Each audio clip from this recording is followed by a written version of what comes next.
खुद पर भरोसा रखें और अपने लक्ष्य को पाने के लिए लगातार प्रयास करें। गीता सार के इस उपदेश को अगर कोई भी व्यक्ति अपने जीवन में पालन करे तो निश्चय ही वह एक सफल व्यक्ति बन सकता है। जो लोग पूरे विश्वास के साथ अपने लक्ष्य को पाने का प्रयास करते हैं वह निश्चय ही अपने लक्ष्य को पा लेते हैं। लेकिन मनुष्य को अपने लक्ष्य को हासिल करने के लिए लगातार चिंतन करने रहना चाहिए। तनाव से दूर रहने का संदेश।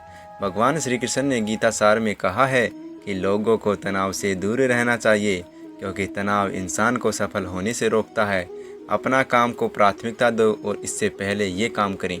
श्रीमद् भगवत गीता में श्री कृष्ण ने यह उपदेश दिया है कि अपने काम को पहले प्राथमिकता दें और पहले अपने काम को पूरा करने की कोशिश करें, तभी दूसरे का काम करें। क्योंकि जो लोग पहले अपने काम को नहीं करते और दूसरों का काम करते रहते हैं वे लोग अक्सर परेशान रहते हैं। लोक में जितने भी देवी देवता हैं सब एक ही भगवान की विभूतियाँ हैं। श्रीमद् भगवत गीता में भगवान श्री कृष्ण ने यह भी उपदेश दिया है कि सब एक ही भगवान की विभूतियाँ हैं।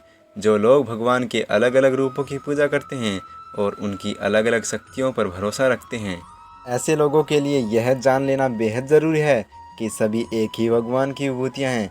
मनुष्य के अच्छे गुण और अवगुण भगवान की शक्ति के ही रूप हैं।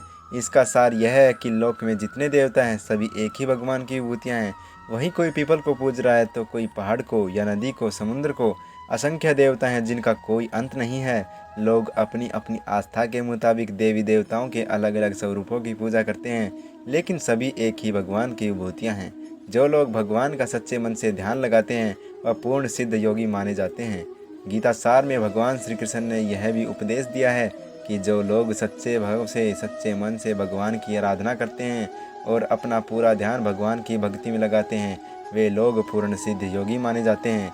वहीं जो मनुष्य परमात्मा के सर्वव्यापी, अकल्पनीय, निराकार, अविनाशी स्वरूप की उपासना करता है और अपनी सभी इंद्रियों को वश में करके सभी परिस्थितियों में समान भाव से रहते हुए सभी प्राणियों के हित में लगा रहता है, उस पर ईश्वर की कृपा जरूर बरसती है।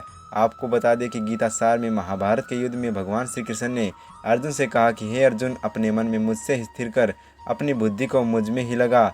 इस तरह तो निश्चित रूप से मुझ में ही हमेशा निवास करेगा। वहीं अगर तू ऐसा नहीं कर सकता है तो भक्ति योग के अभ्यास द्वारा मुझे प्राप्त करने की इच्छा पैदा कर सकता है। इस तरह तू मेरे लिए कर्मों को करता हुआ मेरी प्राप्ति रूपी परम सिद्धि को प्राप्त करेगा।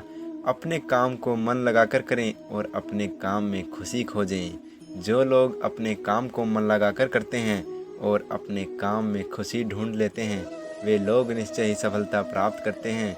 वहीं दूसरी तरफ कई लोग ऐसे भी होते हैं जो किसी काम को बोझिल समझकर उस काम को सिर्फ निपटाने की कोशिश करते हैं। ऐसे लोग किसी काम को ढंग से नहीं कर पाते हैं और अपने जीवन में पीछे रह जाते हैं। किसी भी तरह की अधिकता इंसान के लिए बन सकती है बड़ा खतरा। गीता सार में श्री कृष्ण ने यह भी बात कही है कि इंसान के लिए किसी भी तरह की अधिकता घातक साबित हो सकती है। जिस तरह संबंधों में कड़वाहट और फिर मधुरता, खुशी हो या गम, हमें कभी भी अति नहीं करनी चाहिए। जीवन में संतुलन बनाए रखना बेहद ज़रूरी है। जब तक मनुष्य के जीवन में संतुलन नहीं रहेगा वह सुख से अपना जीवन व्यतीत नहीं कर सकेगा।